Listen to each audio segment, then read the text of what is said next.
What is going on, everyone? JT Sports here, back at you guys with another episode of the JT Sports Podcast, man. Got Monday Night Football reactions and thoughts. The Lions take down the Raiders. We're going to get into some controversial statements that Coach Prime made about his offensive line. Were they the right comments to make? Michigan, the sign stealing scandal takes another turn. They have rescinded Jim Harbaugh's recent contract offer, which would have made him the highest paid coach in the whole entire Big Ten. We also have some college football Week 10 takeaways and reactions. Georgia, Florida, Oregon, Utah, Kansas upset Oklahoma, and I got some interesting takes about the Bengals, Steelers, and the San Francisco 49ers before we get into it. Welcome. If you haven't already, leave a like, subscribe to the channel. Remember that we're not just a podcast. You can find us on all podcasting platforms, wherever you get your podcasts from. Apple, Google, Spotify, Amazon, wherever you get your podcast from, the JT Sports Podcast is available. All you got to do is go to the link down in the comment section down below, and there will be the links to the Apple and Spotify versions of the podcast. Also, leave us with a 5-star review. We will greatly appreciate it. We're trying to get to 100 5-star reviews before the end of this year. We currently are at 70 on Apple and we're at 10 on Spotify. So if you want to listen to the audio versions of the podcast, make sure that you go ahead and give us a subscription on Apple, Spotify, Amazon, wherever you get your podcasts from. And lastly, follow us on Instagram and Twitter. We post kind of like bonus content there. You can follow us on Instagram at JTSports_ and on Twitter at JTSports__. Let's get into it. The Lions take down the Raiders on Monday Night Football. Most of us are not surprised with the way this game went. The Lions are one of the best teams in the NFL, and the Raiders suck.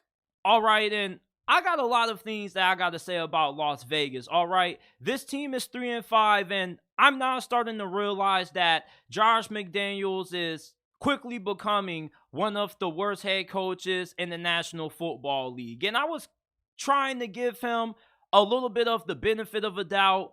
You know, this was his second season. Last year, things didn't really quite go their way. And I was hoping that maybe this team would show some signs of improvement. But, you know, they lost to Tyson Badgett last week, which the Bears got blown out and embarrassed on Sunday Night Football a couple of nights ago. And in this game, the Raiders' offense sucked. And Josh McDaniels is supposed to be an offensive-minded coach. And if you specialize in a particular area of the ball, that area should not be the weakness on your team. This offense was abysmal. Jimmy Garoppolo barely was able to get over 100 yards passing. He was constantly overthrowing wide receivers.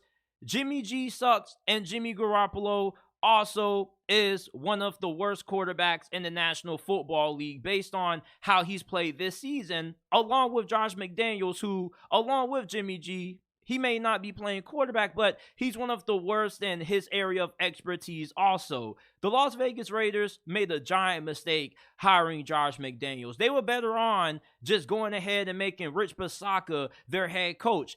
Josh McDaniels took what was a playoff team and has pretty much tore it down to be one of the worst teams in the NFL. The Lions probably should have put 50 points on the Raiders tonight, but I guess the Detroit Lions were in the holiday spirit with Christmas only a couple of weeks away, and they felt like giving out the Raiders a couple of free extra possessions, because anytime you are winning the turnover battle 3-1 and you still lose by double digits, that's a pretty clear indicator that your team fucking sucks. And the Las Vegas Raiders are an abomination. And I feel for Raiders fans, okay, because you guys support this team year in and year out, and for it seems like 2 decades, this franchise has just slapped you in the face. Derek Carr was bad, but Jimmy Garoppolo is just as bad as what Derek Carr was, if not worse. And going from Derek Carr to Jimmy Garoppolo was pretty much a it wasn't even an upgrade. It was pretty much a lateral move. Derek Carr has played the same way he's had his whole entire career with the Raiders and New Orleans. And Jimmy G looks even worse than he's ever had when he was playing for the 49ers. Jimmy Garoppolo, I don't think is good enough to be a starting quarterback on about 28 to 27 of the other NFL squads that we have right now. He's a bottom tier starting quarterback. He's a fringe quarterback. And he's one of those QBs that you only bring in for 2 to 3 years as a bridge quarterback until you can find your franchise quarterback of the future. Jimmy G is not going to cut it as the long-term inside quarterback for Las Vegas if people even thought he could be around for at least 2 to 3 seasons. He's injury prone, and even when he is healthy, he still sucks. The Raiders defense played really well in this game. As a matter of fact, their defense kept them in this ball game. You had DeMarcus Peters pick 6, which pretty much made it a close game at one point. But outside of that, this game was never really close. And although the final score shows 26 to 14, the Detroit Lions left a lot of opportunities on the field in this game. If the Lions would have played their A game, they probably would have annihilated and embarrassed Las Vegas on national television. Detroit finally figured out how to get Jahmyr Gibbs going. They were lining him up, not just at running back, but also at receiver in the slot, something that many of us have been waiting all year long for. About damn time Ben Johnson figured out, hey, I got a weapon, not just a running back. Let me try to put him in more positions on the field. And we saw what Jahmyr Gibbs was able to do, not just on the ground, but also in the passing game for Detroit. This definitely was his breakout game. And I'm really interested in seeing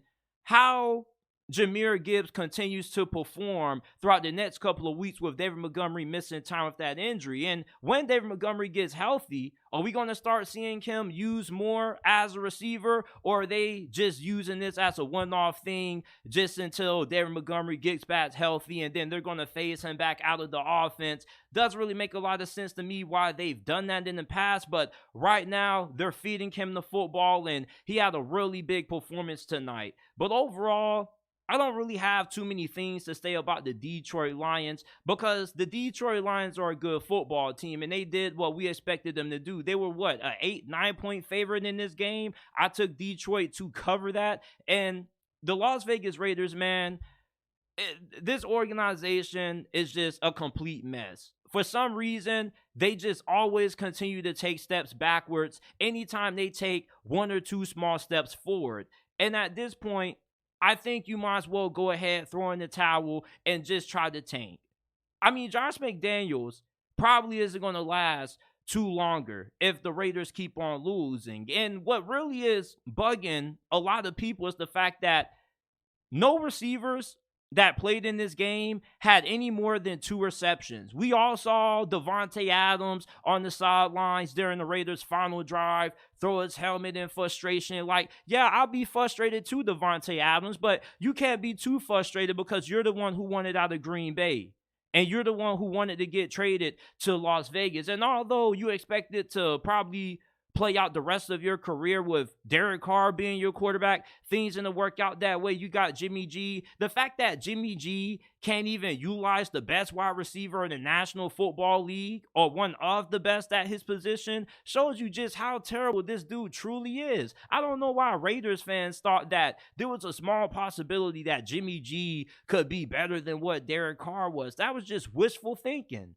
We know what Jimmy G is. He's a fragile quarterback that can't stay healthy, and he's better off not playing than he is starting because he doesn't really give you a better chance to win than Aiden O'Connell or Brian Hoyer. Like somebody a couple of days ago when Jimmy G was injured, asked Josh McDaniels, what's up with Aiden O'Connell? He was like, man, this ain't the preseason anymore. Well, I mean, what's the difference between what Jimmy Garoppolo is doing out there in the regular season and what Aiden O'Connell is capable of doing?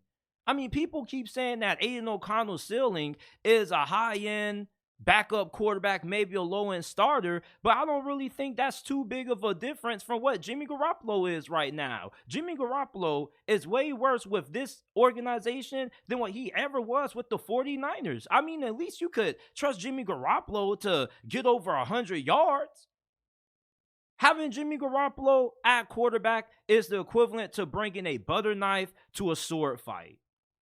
So the Lions beat the Las Vegas Raiders 26-14 on Monday Night Football. Let me know what you guys think about this beatdown down in the comment section down below. And what are you expecting out of Las Vegas as we progress through the midway point of this year's NFL? After UCLA beat Colorado, Coach Prime had some really choice words for the way his offensive line performed. So in the press game or post-game press conference, whatever they called it, they asked him, Coach Prime, how are you feeling about the performance of your offensive line? And this is what he had to say.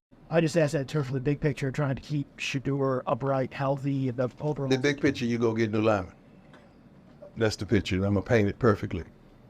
So basically, Coach Prime says that the picture is pretty clear what Colorado needs to do to get better on the offensive line, and that's simply get new linemen. And let's be honest, Coach Prime didn't say anything that most of us haven't been seeing behind closed doors for pretty much the whole entire season. The only difference is that in this situation, he chose to take the approach where he calls out his offensive line's poor performance publicly instead of maybe keeping it behind closed doors. And many people are split on Coach Prime's decision with how he went about calling out his offensive line's play. You got some people who agree with what Coach Prime said. He feels like this offensive line has played terrible and it's finally time to bring it to the forefront of everybody's attention and not try to be nice about this thing. And you got people out there that agree with that, and there's a good amount of people that disagree with this, thinking that Coach Prime calling out his offensive line in this manner is going to force this offensive line to not want to protect Shedeur Sanders. And I strongly disagree with that. That logic makes no sense. Listen, even if the guys starting on Colorado's offensive line have grown to dislike Coach Prime to the point where they don't want to protect Shedeur, they don't have a damn choice. You want to know why? Because a lot of these guys want to play in the NFL, and if they don't want to play for Colorado anymore, they at least want to put up some good film, so when they hit the transfer portal, other schools are going to want to offer them so they can come play for them next season if they don't want to be at Colorado. If you don't like Shedeur Sanders and you're allowing him to get hit, that's not going to do anything but just hurt your career. And I think that these players aren't as sensitive as what people may think. I definitely think that these players needed to be called out in this fashion because the offensive line has been dog shit. And there's no polite way to word that. And at the end of the day, I don't think that Coach Prime makes it all about his sons. Like, anytime they ask him about his sons after the game and the post-game press conference, he always says, it's not about my boys, it's about the team. Of course, on his Instagram page, he's going to show love to his sons because this is his personal Instagram platform. This is his personal page where he posts personal stuff, and his sons are very close to him. So, of course, he's going to give them a lot of love on his social media platforms, but that doesn't mean that he doesn't have that same amount of love for his other players. At the end of the day, football is a team sport. And it doesn't matter if you have a great quarterback and Shedeur Sanders and a great safety and Shiloh Sanders, if the other guys around them aren't doing their jobs. If Shedeur Sanders doesn't get good pass protection from the offensive line, you get the result that you got this past Saturday with him getting splattered all over the field and thrown around like a rag doll. UCLA has one of the best defensive lines in college football. We get that. But this offensive line didn't even look like they were trying. I don't get why people make it seem like it's a bad thing that Coach Prime is laying the hammer down, that these offensive linemen need to improve, or if they don't improve, they're going to find somebody else who can do better than what they have out there. There's something called tough love and tough coaching. You can't be a coach if you're a nice guy. You got to be able to give your players criticism when they need to be criticized. And this is one of these situations where you also got to take into account that his son is the quarterback. Shedeur Sanders was limping out there, and after how they played against UCLA, he may need to file for disability and possibly get a hover round. This offensive line cannot continue to play this way for the remainder of this season if Coach Prime wants Shedeur Sanders to eventually make it to the NFL, because he's not going to have too long of a career, because this is one of these offensive lines that potentially could result in you having a major injury with how bad they've played. Anybody that disagrees with the way that Coach Prime chose to call out his offensive line, let me ask you this. What do you feel was a better way he could have gone about this? Because obviously, this is his first time really outing his offensive line in the public like this. I'm pretty sure he's cussed out his offensive line plenty of times in the locker room. You can say, well, he's not doing a good job of coaching those guys up, and I will agree. Some of those sacks are due to miscommunication, missed assignments, and you also can say that Shedeur Sanders holds the ball too long at times. That's going to happen. He's trying to make a play. You have to try to hold the football long if you want to try to take shots downfield. At the end of the day, you can't put this on Shedeur Sanders while the offensive line is playing as bad as what it is. You got to put some of the blame on Coach Prime for hiring the wrong guys, his offensive line coach, and you got to put a lot of the blame on the guys who he's been starting out there. But guys have to execute, okay? And at the end of the day, when it comes to being a football coach, sometimes it's not about trying to soften the blow for your players. Sometimes you got to come at these guys in a tough way. Sometimes you might have to embarrass your players. But at the end of the day, as a football player, you can't get in your feelings about your coach calling you out in the public. If anything, that should motivate you to play better. And any of these players that gets in their feelings over what Coach Prime says, then they really shouldn't be playing for Colorado anyway, and they really shouldn't be playing football anyway. If you can't take some criticism from your head coach in the public for you being god-awful, then you don't have the mindset and the right mentality to be playing Division I college football. Go to NAIA or JUCO or Division II and have that mindset. Coach Prime is trying to win. He doesn't give a damn about your feelings at the end of the day. He's trying to find a way to put the best product on the field. And if you're not producing, he's going to let you know. We've seen plenty of coaches out their players for poor performance in the past. What's any difference between Deion Sanders doing it and Nick Saban or Kirby Smart or Jimbo Fisher or Dabo Swinney? Every head coach at one point has publicly outed a position group that hasn't played good. People are looking too deep into this. Like, I get why people kind of say that the Gen Z generation is kind of soft. And I'm going to be honest, I played with a lot of Gen Z players, and I have firsthand experience about how emotional these guys can get. I mean, in high school football, you have so many locker room divas that if they even get a little bit of criticism from the coach, they want to throw hands with them. These players, if they can't handle criticism from Deion Sanders, then they shouldn't be playing football at all. Life is 10% about what happens to you and 90% about how you respond. If I was any of those offensive linemen, I would take Deion Sanders' comments personally, and that would motivate me to want to become a better player. I find it hard to believe that these offensive linemen are just okay with being awful and okay with letting Shedeur Sanders get hit like that. And Shedeur Sanders never throws anybody under the bus. He always takes accountability. He always asks, what can I have done better? The people that are making it seem like Coach Prime was wrong for the way that he called out his offensive line probably are the same people that, you know, if they have kids playing football, they're always complaining to the coaches how their son needs more playing time. There's not a nice or great way about being a head coach in a way that you can criticize your players in the nicest way possible and then produce at a high level still. Sometimes you have to really rip into guys to get the most out of them, and sometimes you got to take a soft approach to some of these guys. But at the end of the day, Coach Prime is one of those old school, hard-nosed coaches that he doesn't give a damn about your feelings if you're not out there producing. Of course, he's not trying to intentionally make you look bad. Of course, he's not trying to embarrass you. But if you're playing bad, you're playing bad. There's no way to sugarcoat that. How can you sugarcoat the message? What, you want him to continue to cuss out the offensive line behind public or behind closed doors? Come on, man.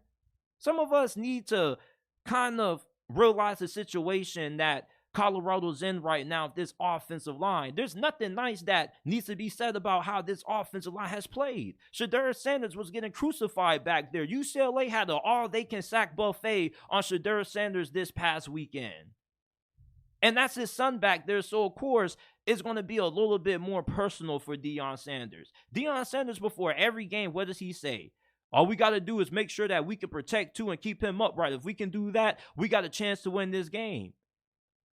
And I said before the season that there's not a single game on Colorado's schedule this year that they couldn't win as long as they could protect Shedeur Sanders. They lost to Oregon because they couldn't protect Shedeur Sanders. Now, of course, Oregon was a way better football team, but Shedeur Sanders didn't even have time to throw the football.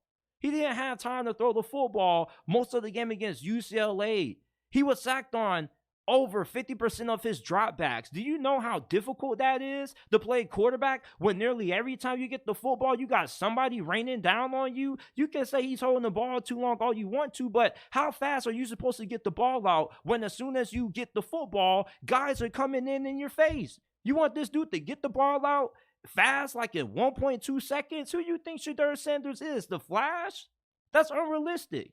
I think Coach Prime was right to call out his offensive line publicly the way that he did. Maybe that'll get those guys a little bit more motivated, because I just don't get how you can be this bad and just be okay with it and not want to play better.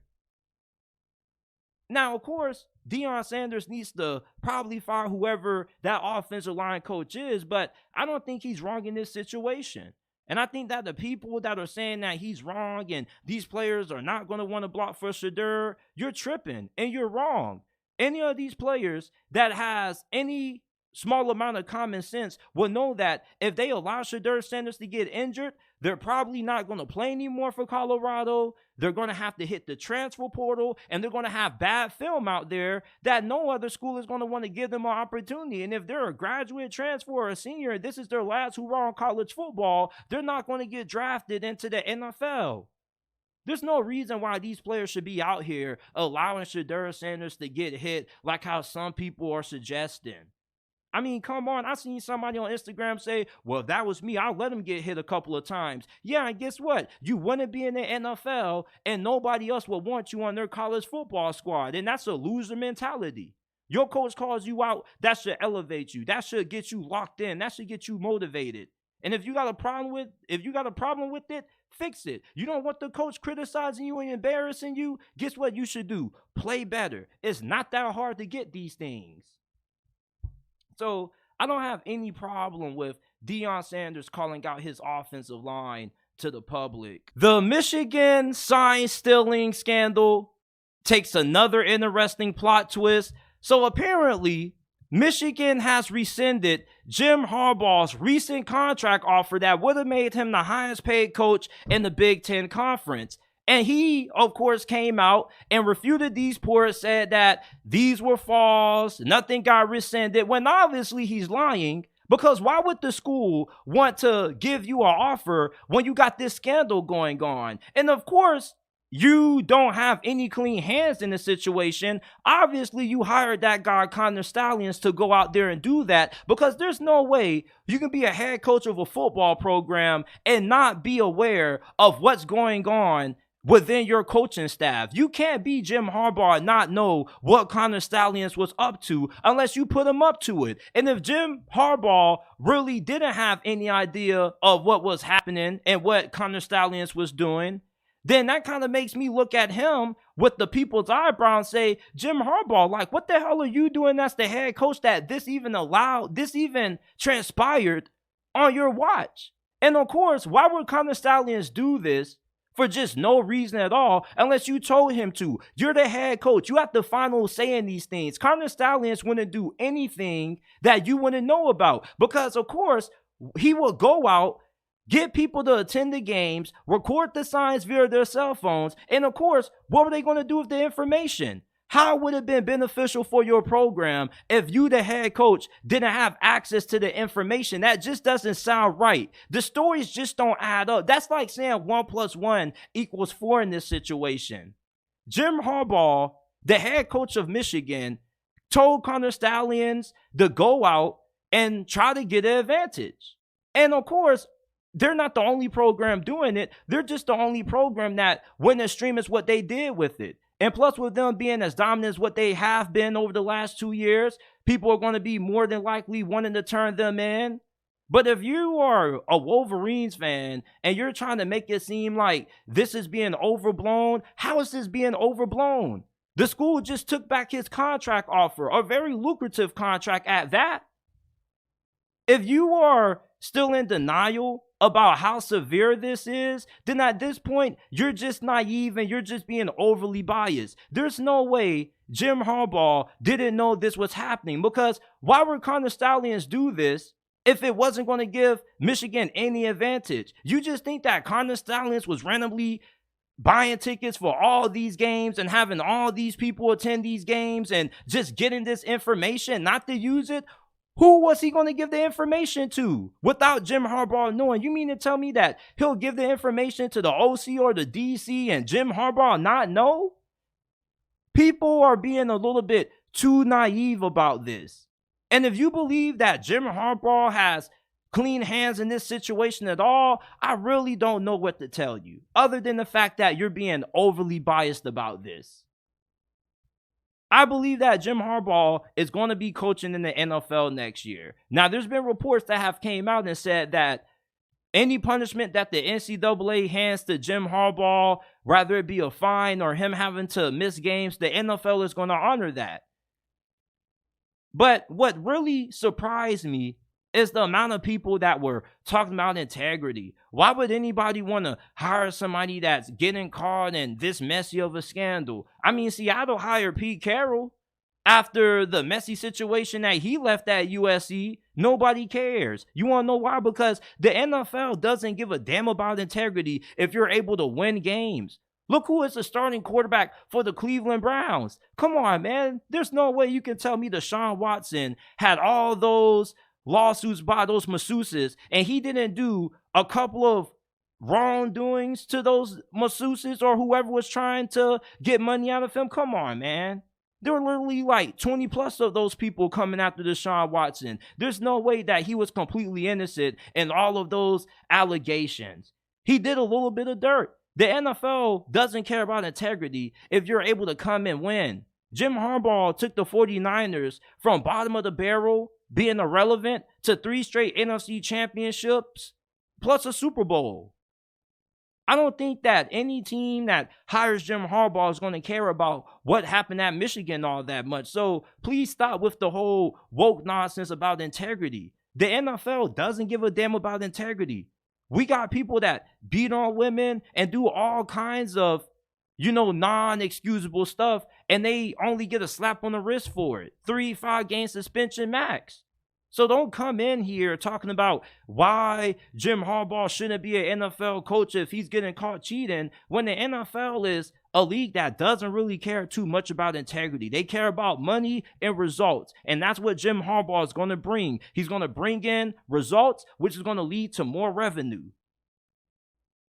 This Michigan sign stealing scandal continues to get worse by the day. And I think Jim Harbaugh most likely is going to be on his way out. There's no way you can be a Michigan fan and just be so naive that Jim Harbaugh was just such an angel in this situation. He knew what was going on. And if he didn't, then it kind of makes me wonder just how good of a head coach this man truly is. Your head coach is your CEO. He should know everything that's going on amongst his coaching staff, especially when it comes to sign stealing. Because if this dude is stealing signs, who is he going to report the information to? Somebody has to be able to take advantage of it.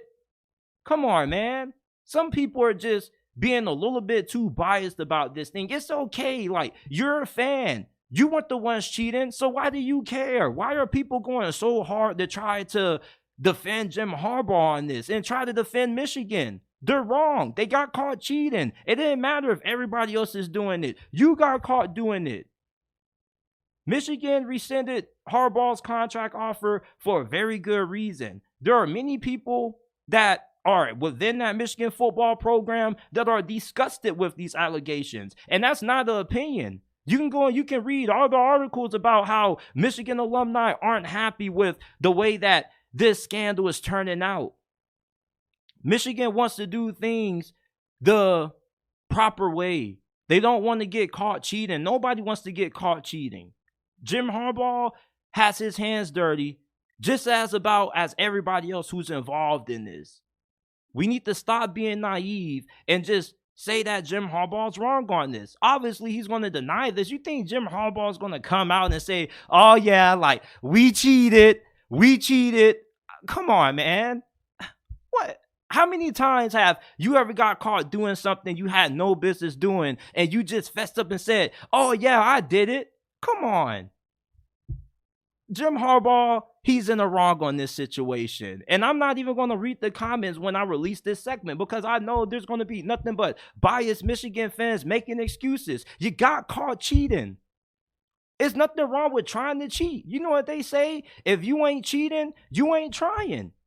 But this is a really serious matter. They rescinded his contract offer. They got the FBI involved. The Big Ten is launching their own investigation. Give me a break on this. It's all media, Jimbo Smimbo. Jim Harbaugh is about to be coaching in the NFL next year, whether y'all want to admit it or not. I would be extremely surprised if no NFL team hires Jim Harbaugh. And Jim Harbaugh kind of already had a little bit of a rocky relationship with the AD anyway. Jim Harbaugh is one of those people that he doesn't get along with everybody. He has one of those personalities that you either love him or you just hate his guts. I love Jim Harbaugh. He's quirky, he's unique, and he's different from everybody else. But you know, his hands are dirty. And if you don't think that Jim Harbaugh's hands are dirty in this situation, I don't know, man. I don't know. Honestly, I mean, I don't know what to tell you. I honestly don't know what to tell you, man, because all signs point to Jim Harbaugh being guilty on this. How does he not know what members of his coaching staff are doing? You hire these coaches and you assign them a job. It's a difference if they're if they're paying players behind your back and things like that. But most head coaches know what's going on when it comes to operations within their football program that give them a competitive advantage. Georgia, to me, still looks like the best team in college football. Even without Brock Bowers, they still continue to dominate. One thing that always, kind of confuses me with Georgia is that they can underplay to a team like Vanderbilt, who they're way better than, but then they can blow out Florida and Kentucky. One thing that I've always noticed about Georgia is that they always are ready when it comes to the big games. And they rolled Florida. This game wasn't even close. I mean, outside of the first two drives that Florida had, that's about all the success that Florida had in this game. Georgia's defense looked completely different than what it did against Vanderbilt. I don't know what Georgia does anytime they underplay their opponents. Maybe they don't try hard. Maybe they don't bring out their best plays. But it always seems like Kirby Smart has his team ready to play in big-time matchups like this one. And this was a very big game for Georgia, because they have a really tough November stretch. Like, they got to play Missouri coming up. They got to play Tennessee, Ole Miss. And this was the first true test that Georgia has received outside of their game against Kentucky, and they passed with flying colors. Carson Beck obviously was the better quarterback on the field in this game, and the wide receivers that he was throwing to in this game, they really stepped up. Dominic Lovett, transfer from Missouri, he had a big-time game. You had Lab McConkey, who continued to make big play after big play in this matchup. You also had another wide receiver named Ra Thomas. Georgia's one of those programs that you just can never count out, because they always find ways to make up for what you think may be a limitation. Them not having Brock Bowers, we thought was going to be a major hurdle that they were going to struggle to overcome. And I don't think that anybody was wrong to believe that, because Brock Bowers is one of the best players in college football. Anytime you lose a player of Brock Bowers' stature, you just don't expect them just to roll a team like Georgia the way that they did. Graham Mertz has been playing some really good football up to this point this season. But I mean, this offense looked terrible. And it was so bad to the point that they had to run trick plays on 4th and inches. Did you not see that halfback toss that they tried to do with Trevor Etienne? Billy Napier, what was that? You got one of the best running back duos in the SEC. If you don't run that thing up the middle on 4th and inches, it doesn't matter how better Georgia is up front.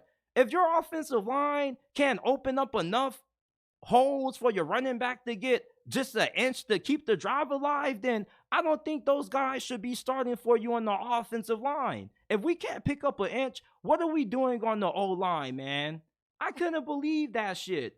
Georgia really took control of this game in the second quarter. After Florida did their little thing for the first 2 drives, like their first drive, Graham Mertz was looking like Tom Brady out there. And then after that, Georgia just was an avalanche. There just was nothing that Florida could get going. They couldn't get the run game going. Graham Mertz was getting harassed all afternoon. The receivers couldn't get open. And Florida's defense, oh my goodness. Austin Armstrong, I'm so disappointed with how this defense has performed under him. And I get that he's a young DC and this is his first year on the job and Florida has a lot of young guys out there. But this defense is starting to look just as bad as what it did under Todd Grantham. And I hate saying Todd Grantham's name because anytime I say it, I want to throw up. But this defense has not looked better. Anytime Florida goes up against top-notch competition, their defense gets shredded. They get carved up. They give up big chunks in the passing game. Florida needs a lot more talent on defense if Austin Armstrong is going to continue to be their defensive coordinator. For some reason, the Gators just can't seem to find a competent play caller on the defense side of the football. We get that Georgia was the more talented football team, but these are rivalry games. Auburn took Georgia to the wire. Auburn was expected to get blowed out by Georgia, and they nearly beat Georgia. They put 200-plus rushing yards on Georgia. Vanderbilt gave Georgia a more competitive game than what Florida was able to. Rivalry games are supposed to be close, regardless of talent. That's why they're called rivalry games. You throw the records out, you throw the past accomplishments out, and you focus on the game. If Auburn could give Georgia a close game and Vanderbilt could give Georgia a competitive game, why couldn't Florida do it? I mean, I get that. Maybe I was a little bit too high on Florida going into this game, and I definitely will admit that I was wrong taking Florida to cover in this game. But I at least thought that they could keep this thing close for the first half. The best they could do was keep it close for the first quarter. Or, I mean, come on, man. I just expect so much more out of Florida. I get that they have a lot of young pieces and a lot of young players who haven't really played in a lot of big-time games. But if Auburn, year one under Hugh Freeze, can give Georgia a competitive game, Florida probably could have done the same. You know, I just don't get this Florida team. It's like you played bad against Kentucky, but you were able to beat Tennessee. You play well against South Carolina and Vanderbilt, but you struggle against Georgia. You struggled against Utah. Anytime Florida plays good competition, they shrink. I really thought that Florida was starting to turn a little bit of a corner. Now, they still are a pretty solid football team. You know, they're like a middle-of-the-road SEC team, but that's just about what they've been the first 2 years under Billy Napier. You wonder when Florida's going to get out the middle of the pack and when they're going to elevate. Missouri has a better record than Florida. If Missouri is 7-1, there's no reason why Florida can't be playing at the same level that Missouri football is. It's just really disappointing if you're a Gators fan, just seeing Georgia go up and down the field on you at will. You know, like Florida, yeah, they may not have the same amount of talent as Georgia, but come on, man. Auburn took this team to the wire. If it wasn't for Brock Bowers, Auburn probably would have beaten Georgia. And this is just another example of how you can never doubt Georgia. Great teams find ways to overcome inefficiencies. They have been able to overcome not having Brock Bowers. And they're going to continue to do that. And I think they probably are going to win out. And even if they don't win out, I think at most they probably only suffer one loss prior to getting into the college football playoffs. Now, I don't know where that one loss is going to occur. It could occur against Ole Miss, Missouri, Tennessee, or it could occur in the SEC championship game against potentially LSU or Alabama. I don't know, but at this point, you just have to give Georgia the benefit of a doubt. Anytime they have certain limitations, they just find a way to overcome them. That's what great teams do. And this game was not even close. Outside of the first 2 drives, Georgia had this game in the palm of their hands. Oregon beat Utah in blowout fashion. The Utah Utes and the Pig Farmer, they couldn't get anything going offensively. And Oregon was a 6-point favorite in this game. And it really surprised me because they really should have been a double-digit favorite in this game. Oregon is one of the best teams in college football. I think that Oregon right now is the best team in the Pac-12, better than Washington.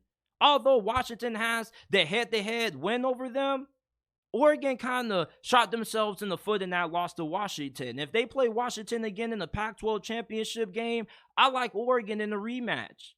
Oregon was just the far more superiorly more talented football team than what Utah was. And we know that Utah has been dealing with a lot of injuries. The quarterback, Cam Rising, their star QB, isn't going to be able to play this game. Their defense has a lot of injuries up front. And Utah, to their credit, with how good of a head coach Kyle Whittingham has, they've been able to overcome that. But eventually, you're going to run into a team that you just not having enough firepower and you trying to outcoach your way to a win just wasn't going to work. Anytime you have a team like Oregon that has a great quarterback led by a pretty good defense, and your offense has to revert to trickery to try to find ways to move the ball downfield, you're not going to be able to hang around a team that has a lead offense with a below average offense. I'm sorry. Yeah, they say defense wins championships, but offense has to be able to score points. And Utah couldn't do that. The Pig Farmer, Bryson Barnes, he came back to reality. Obviously, he had a great performance last week against USC, but USC's defense is poverty. They damn near lost the cow.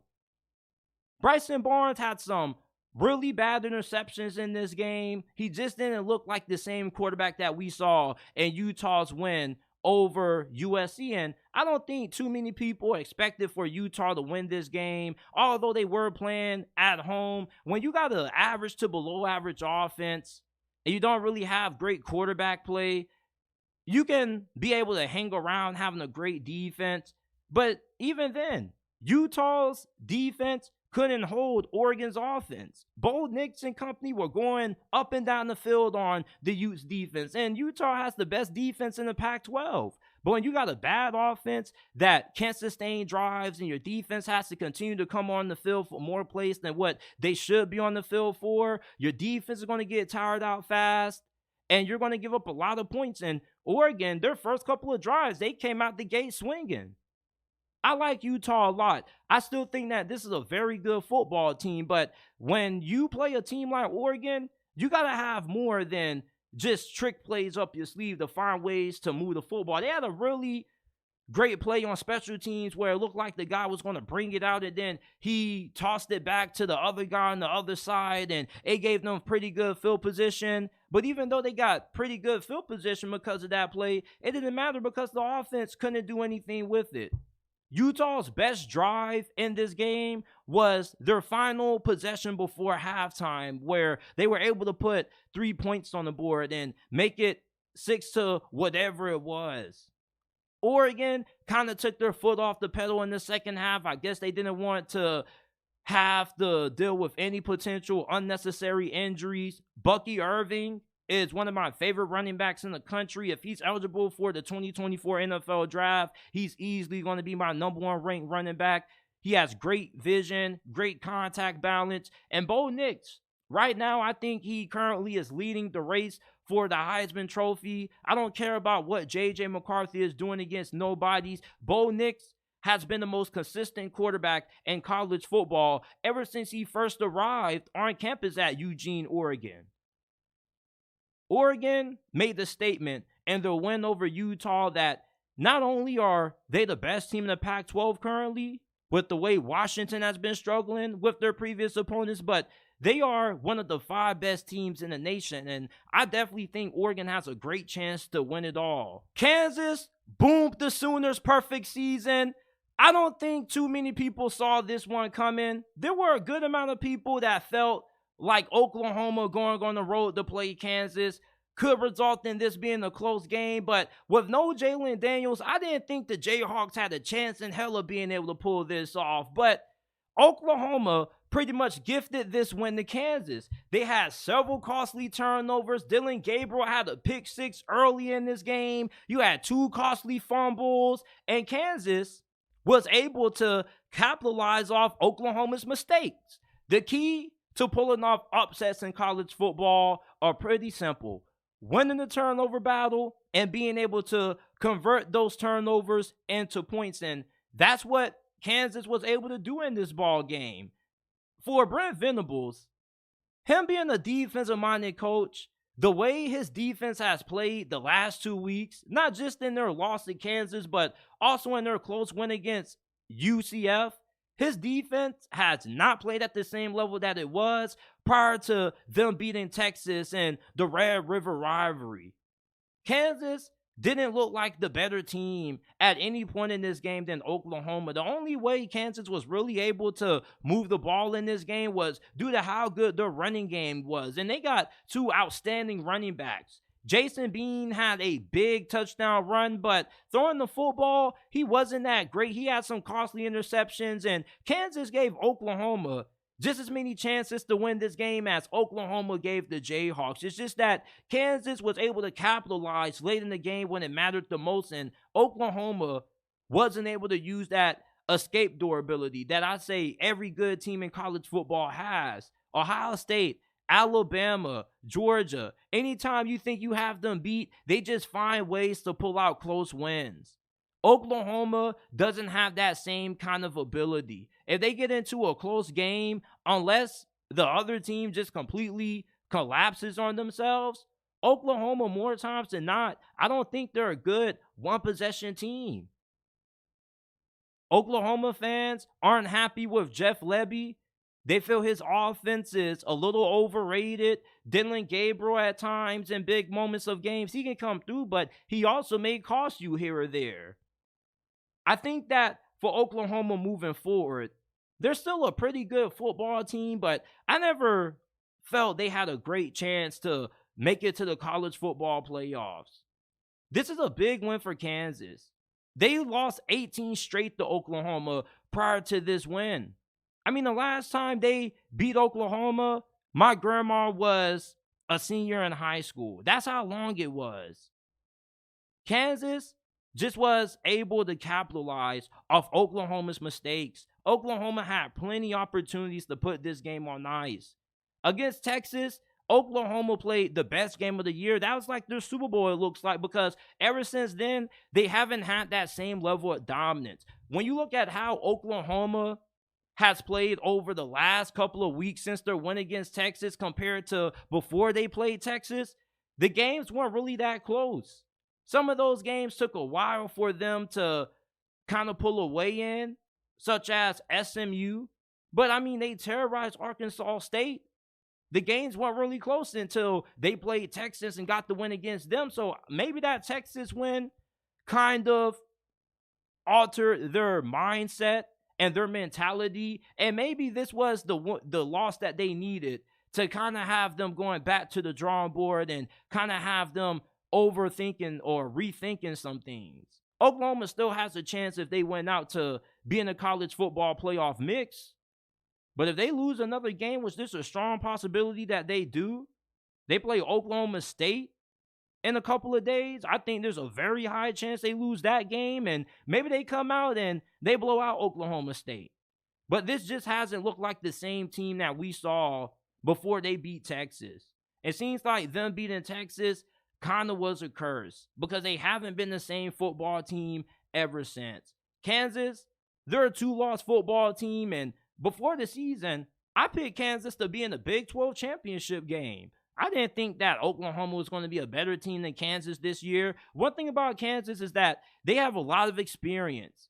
Even their backup quarterback, Jason Bean, he started in a couple of games. I see why they didn't want to allow him to transfer elsewhere. When he came back to Kansas, a lot of people were shocked because he's good enough to be a starter on majority of Power 5 teams out there. Jalen Daniels, he has an extensive injury history. So I see why Lance Leopold and that coaching staff wanted to have him back. Jason Bean, he's not a bad quarterback. He's a quality starter. In this game, though, I didn't really think he played all that well, but he did make some big plays and the big moments to keep this game close for Kansas to have the opportunity to go steal it. This has to be really disappointing if you're an Oklahoma fan. You got out to one of the best starts that you've had in recent memory, and you thought that maybe this was the year that you possibly could be in the mix to win it all. But this program, I just don't think that they've been playing great football the last couple of weeks, and they definitely needed this loss to give them a little bit of reality check. And we'll see how Oklahoma responds following this loss. Are they going to completely fall off the rails, or are they going to be able to shake back against Oklahoma State? Kansas, I think this win pretty much shows that this is a team that should be in contention for a New Year's Six bowl game. Their defense can be inconsistent at times, but this offense is good enough to put up a lot of points on you. This defense is not great, but they can get a couple of big stops and a couple of big takeaways here or there, and that's what Kansas did in this matchup, and that's why they won. You know, it's funny how Mike Tomlin always talks about never being complacent, right? But the Steelers, ever since 2010, when they lost to the Green Bay Packers in the Super Bowl that year, this franchise has been stuck in complacency and mediocrity. The Steelers, every single year, they're one of those teams that you know they're not going to be bad enough where they have a top 5, top 10 pick in the draft, but you know they're not going to be good enough to be anything better than a potential wild card exit in the playoffs. I love Mike Tomlin as a head coach. I think he's one of the best head coaches in the National Football League, but I'm now starting to lean towards the crowd that say that Mike Tomlin has to go. Listen, it's nothing wrong with having 9-8 seasons. I have a lot of respect for Mike Tomlin never having a losing season up to this point. But who really cares about going 9-8 every single season versus being a Super Bowl contender? I don't think that the Steelers are ever going to be able to win another Super Bowl with Mike Tomlin being the head coach. Kenny Pickett, he's not Lamar Jackson. He's not Joe Burrow. And if Deshaun Watson wakes up and he bounces back, he's easily going to be the worst quarterback in this division. Even if Pittsburgh hires a better offensive coordinator, Kenny Pickett has a ceiling. His ceiling is top 12. For Kenny Pickett to be able to take you to a Super Bowl, you need to assemble one of the best rosters in the NFL. The Steelers have a very good roster. They got one of the best defenses in the NFL, but the offensive line is still lacking. The run game still isn't as consistent as what it needs to be. I don't think that Kenny Pickett is the guy to lead the Steelers to a Super Bowl. And you can say that maybe I'm being a little bit too harsh. It's too early in his career to say that. Look at the AFC right now. The AFC is the equivalent to the Western Conference in the NBA. The NFL's best quarterbacks, most of them reside in this conference. Do you think that Kenny Pickett is going to be able to outduel Patrick Mahomes or Lamar Jackson, Joe Burrow, or even Trevor Lawrence or Justin Herbert in the playoffs? No, unless he has a great team around him. Mike Tomlin is a defensive-minded head coach, and there's nothing wrong with that. You can still be a defensive-minded head coach and have a championship-caliber team, similar to Sean McDermott with the Buffalo Bills, but it looks like Mike Tomlin, he kind of has lost a little bit of his touch. I'm not okay with being happy with 9-8 seasons. Everybody that defends Mike Tomlin says he never has had a losing season. Okay, cool. But you're going 9-8. That's mediocrity. When you think about the history and the tradition of Pittsburgh Steelers football, you always think championship pedigree. One thing about Dallas Cowboy fans that, despite them being super obnoxious, that I've always respected about them is that they expect a championship caliber football team year after year. And they do have the talent to do so. The coaching just is never there. For the Steelers, though, they've had plenty of championship caliber rosters. Mike Tomlin never won a Super Bowl or even appeared in one when he had prime Big Ben Roethlisberger, Antonio Brown, and Le'Veon Bell. The closest Mike Tomlin has come to winning a Super Bowl since 2010 was when the Steelers got dragged in the AFC Championship by the New England Patriots when the Steelers were obviously a way more talented team than them. I love Mike Tomlin. Have nothing against the dude. He is a fantastic head coach, but I just feel like his time in Pittsburgh has come to an end, and I feel like the Steelers would be best suited parting ways with him. Going 9-8 is cool, but who wants to go 9-8 for every single season instead of being able to compete for a Super Bowl? I hate saying that, oh yeah, like, we're not going to be good enough to win a Super Bowl, but at least we're going to have a winning record because of how good of a coach Mike Tomlin is. I'd rather take a couple of down seasons and win a Super Bowl than constantly be a mediocre team. If the Steelers make it to the playoffs this year, which I think they got a good chance of being able to do so, they won't be anything more than a 7th or 6th seed at best, and they're probably going to get eliminated in opening weekend, and they're probably going to get blown out. Yes, you do need to have a great defense to win a Super Bowl, but you can't win a Super Bowl with the elite defense and an average at best, below average most of the time offense. This isn't the 80s or the 90s or even the early 2000s anymore. You're not going to be able to win with a Joe Flacco or Jimmy G kind of quarterback if you don't have a great offensive personnel around them and you don't have a great play caller. You need to have a serviceable offense to be a threat to win the Super Bowl, and I don't think that Mike Tomlin is capable of being able to put that on the field. The Steelers haven't had a good offensive coordinator ever since Todd Haley left out the door, and Todd Haley never should have gotten the boot. The reason why he got the boot was because he didn't get along with Ben Roethlisberger. You go from Todd Haley to Randy Fichtner. Randy Fichtner wasn't good. Steeler fans wanted him gone. And then you go and you get Matt Canada, who a lot of people could have told you prior to him even ever calling plays at the NFL level, his offense wasn't going to work. Mike Tomlin just seems to be having this franchise in a complacent state. And it's really ironic because he's one of those coaches that always preaches about never being complacent, always wanting more, not being okay with being average or mediocre. But that's all the Steelers have been the past decade. I've been a Steelers fan since 2009, 2010. I was in 3rd grade around that time.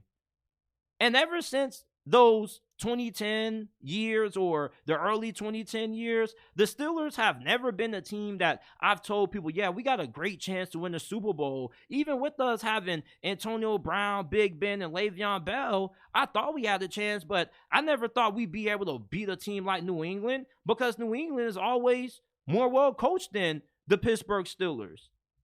I used to get really upset when people used to knock Mike Tomlin for not having the Steelers buttoned up in big games, and I used to get really defensive over it. But now with me being over, I'm just a realistic fan at this point. I know what Mike Tomlin is, a great coach whose time has kind of run out with this organization. The Steelers have had the luxury of not really having to do a lot of head coaching searches. They've only had a handful of head coaches in the history of their franchise, and they're a patient organization. But eventually, when does the patience run out? When do you take a stand and you say, you know what, we're tired of being 9-8. We're tired of having early exits in the wild card round. I'm still not over when the Steelers lost to Blake Bortles and the Jacksonville Jaguars at home. I still would never get over that. I don't care about it not being on Mike Tomlin. This is the same dude who lost to the Cleveland Browns when Kevin Stefanski was out with COVID. He lost to an interim head coach in the playoffs. I'm just a little bit over Mike Tomlin. Don't have anything against the guy. I don't want anybody of my skin color making it seem like I'm Uncle Ruckus and I'm joining the other crowd. Don't make it like that. Okay, please don't go there with me because I have plenty of receipts about me defending Mike Tomlin.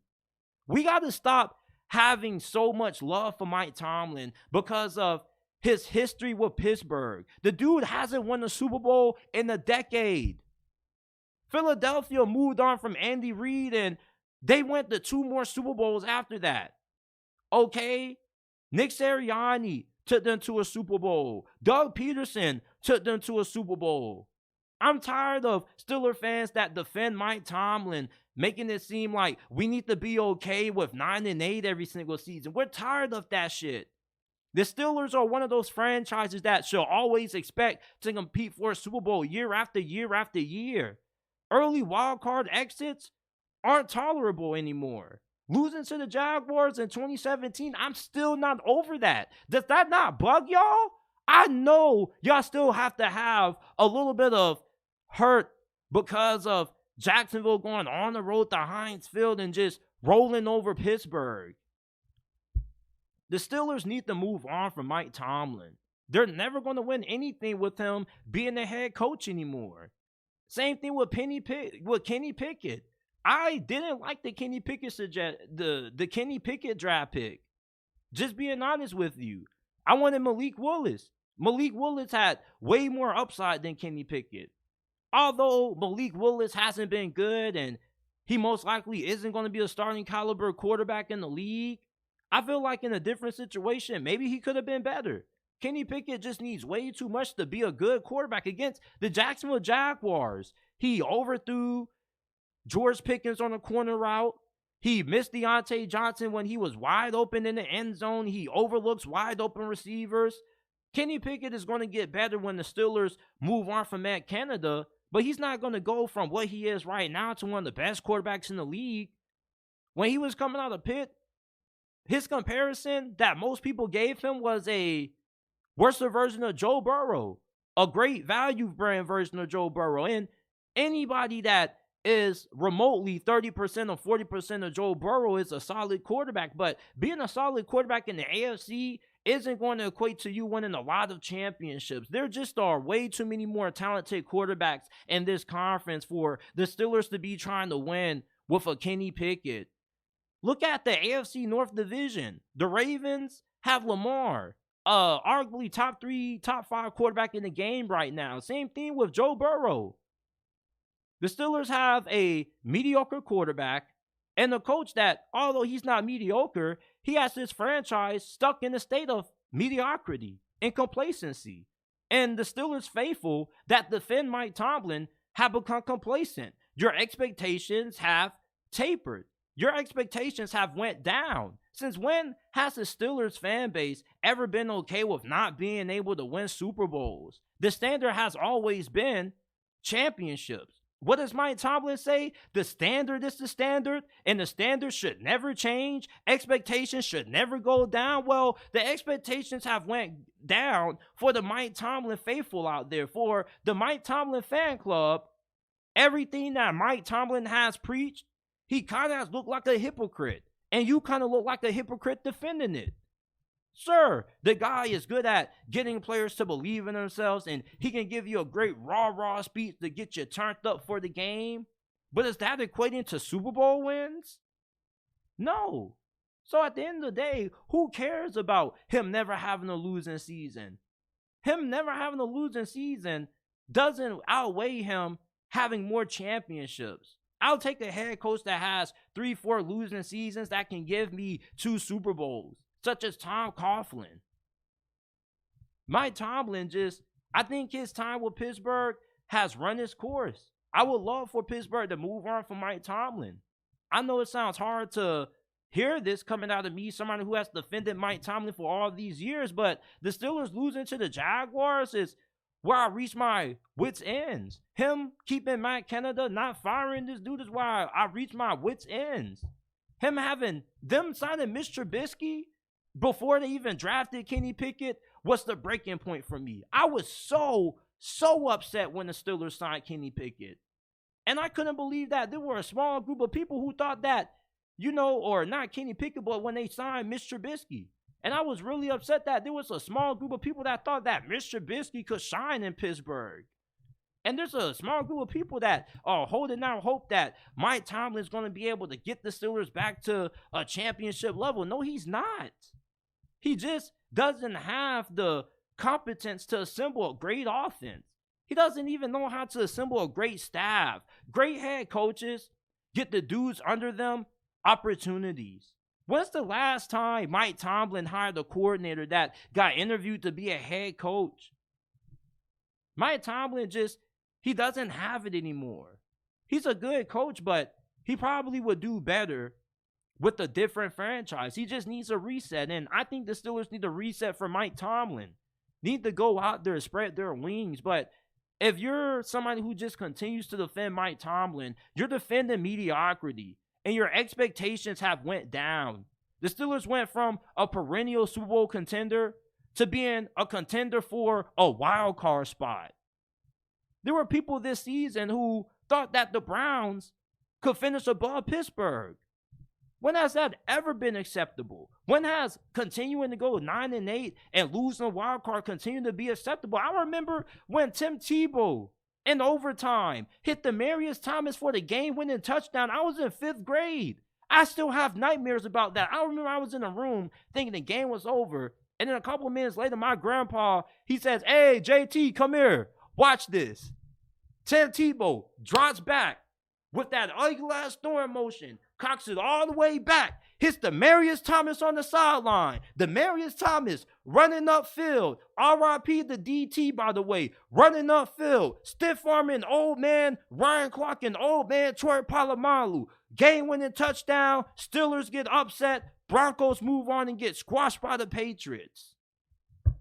And then losing to the Browns. The Browns with no Kevin Stefanski. Mike Tomlin got outcoached by an interim head coach. And then, I'm still not going to get over that Jacksonville Jaguars L in divisional round coming off a bye. Even then, before that, getting smacked by the New England Patriots in the AFC Championship game. How do you people that defend Mike Tomlin continue to go off the fact that he's never had a losing season? He may not have ever had a losing season, and that's cool, but is he ever going to be able to get this organization over the top again? I don't think so. I don't believe in Mike Tomlin anymore. Cool, he can get us to 9-8, maybe 10 wins, but what the hell does that mean in the big frame of things? We go to the wild card round, we get blowed the hell out by Kansas City, or we get blowed the hell out by Buffalo. The Steelers just aren't a good enough team to compete with any of the best teams in the league in the postseason for a full 4 quarters with a below average offense.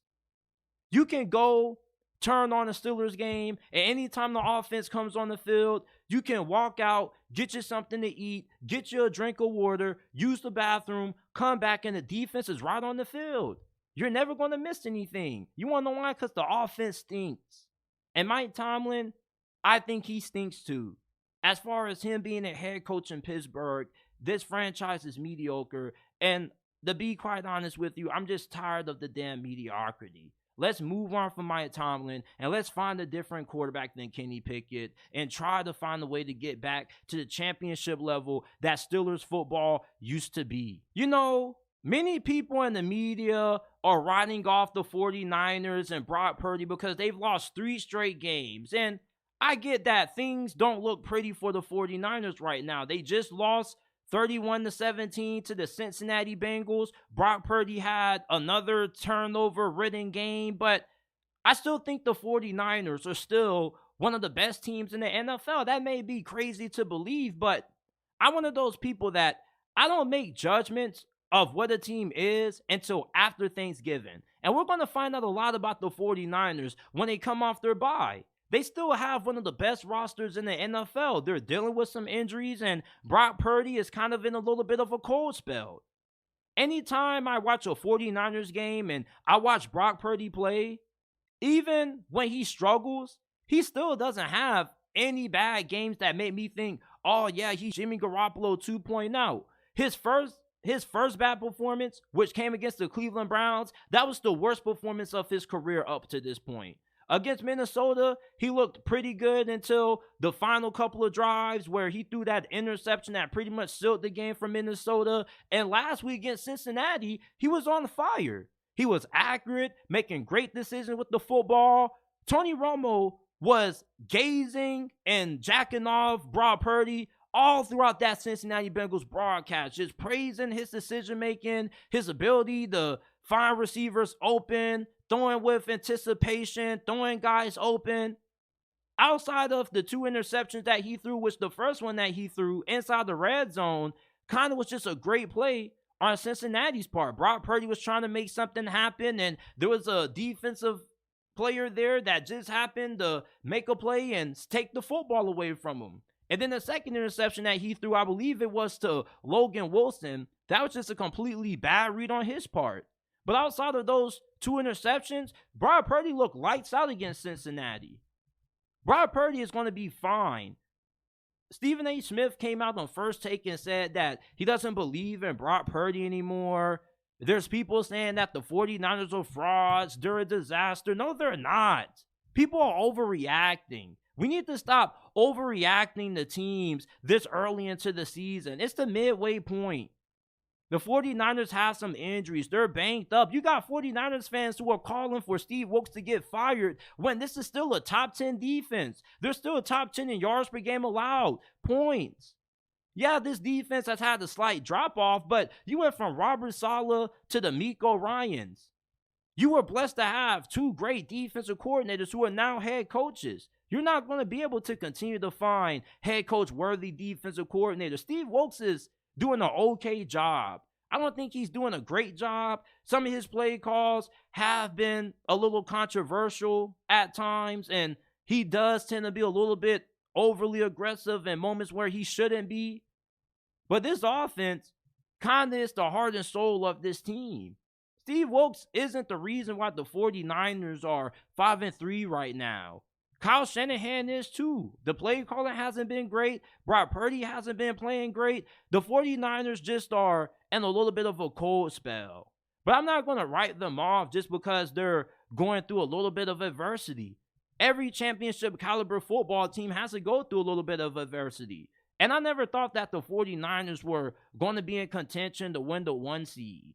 I always felt it was going to come down to either the Philadelphia Eagles, the Dallas Cowboys, or maybe the Detroit Lions.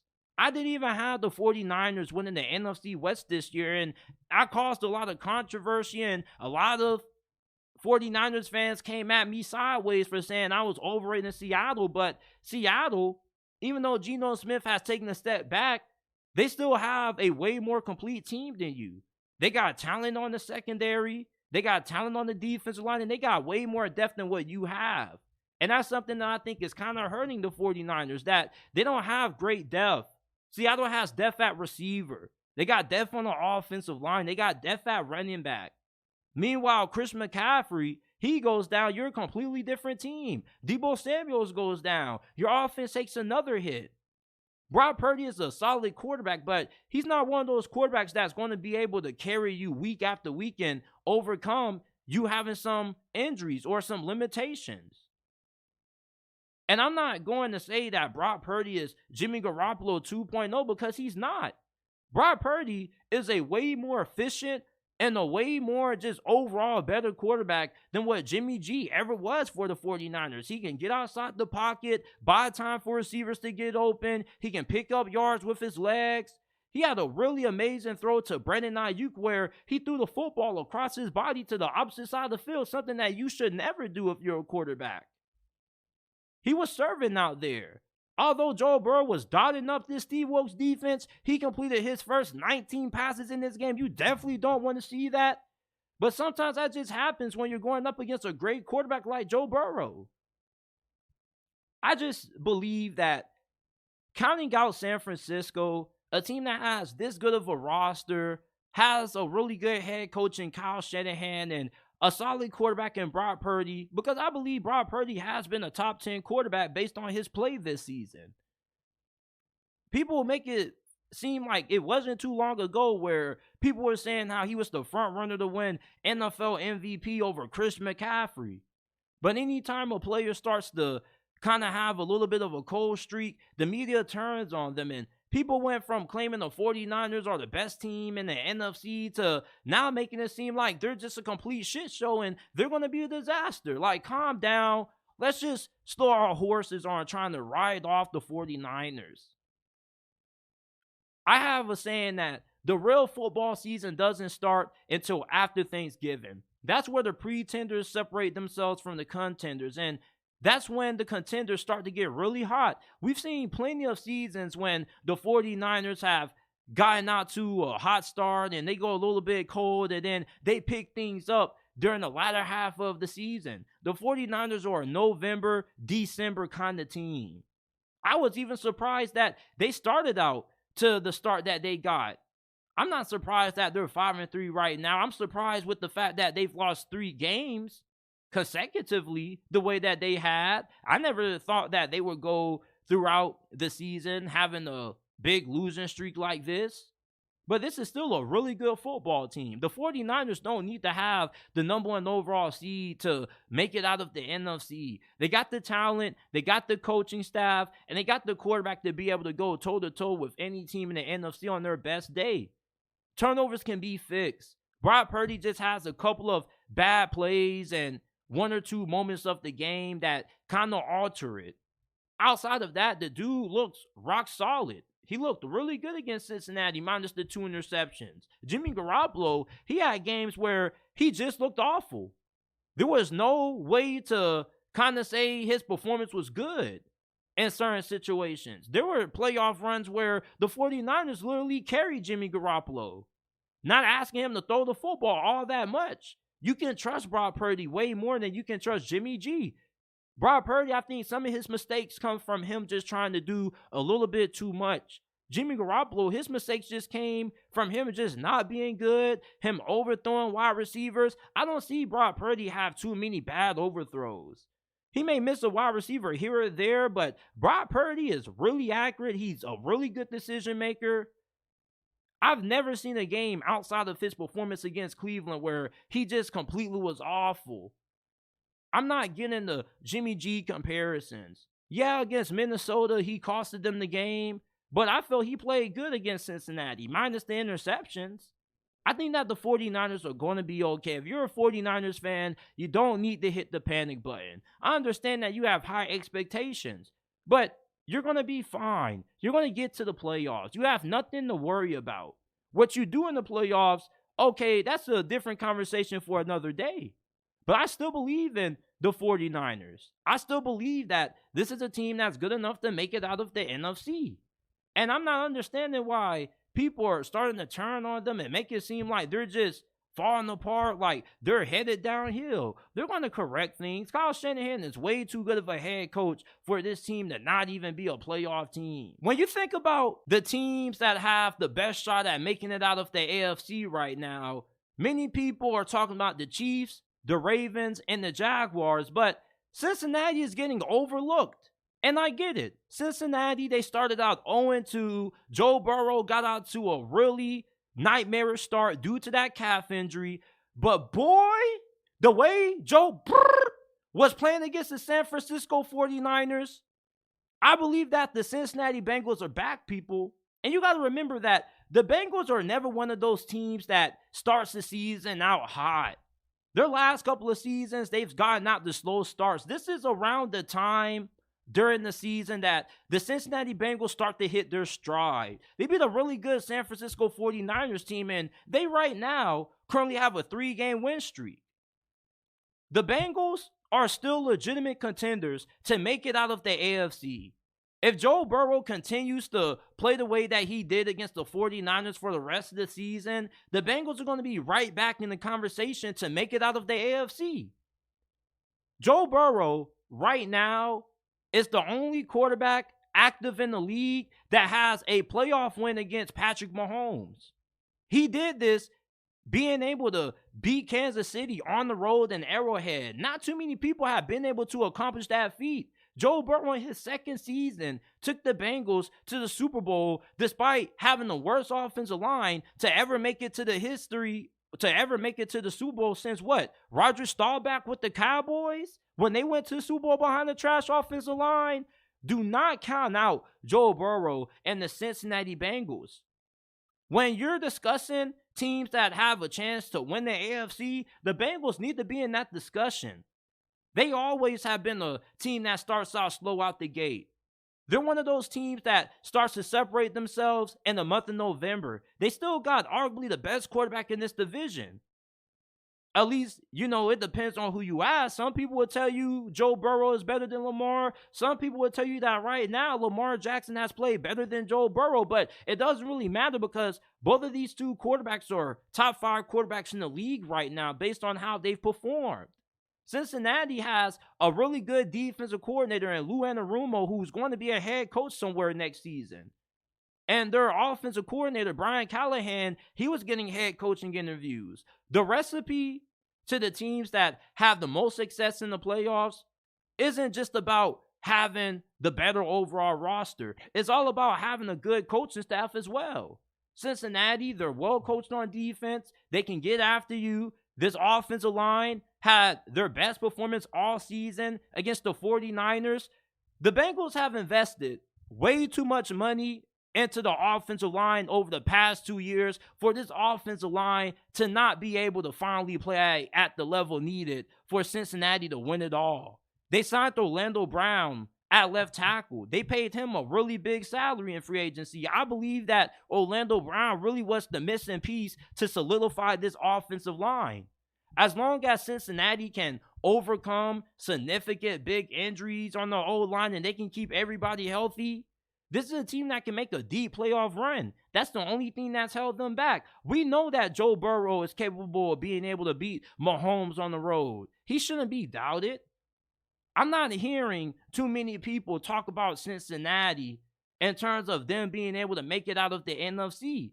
And I believe over the next couple of weeks, when Cincinnati continues to win games and they eventually end up being in contention for the 1 seed along with the Chiefs, the Ravens, and the Jags, people are going to start hopping back on the Joe Burrow and Cincinnati Bengals fan club. But remember, the Bengals were my preseason pick to win it all this season. I got them beating the Seattle Seahawks in the Super Bowl.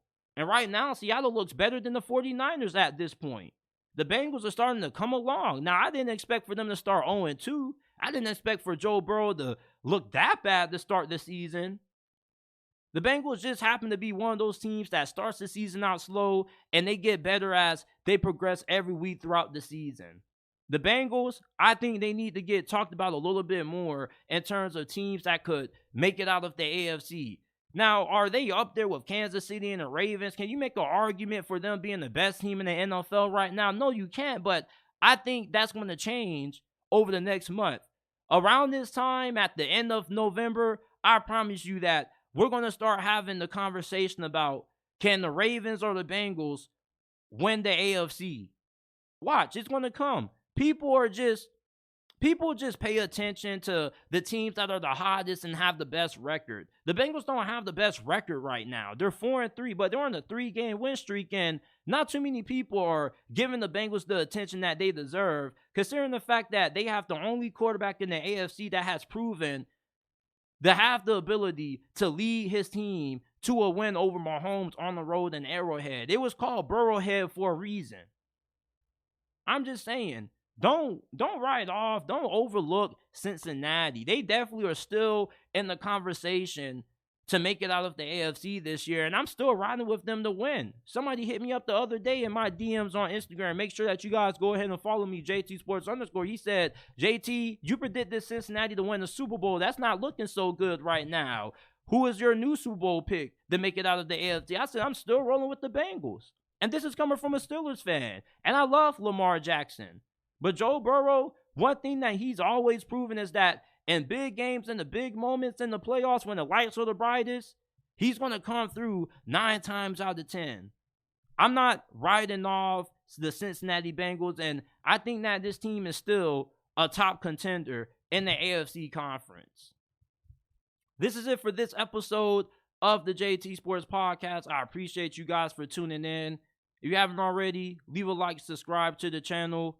We're going to go live Tuesday, Wednesday, and Thursday after Thursday Night Football because the Steelers play the Tennessee Titans. So make sure that you have post notifications turned on. If you didn't know, right next to the subscribe button on the right, there's a bell icon.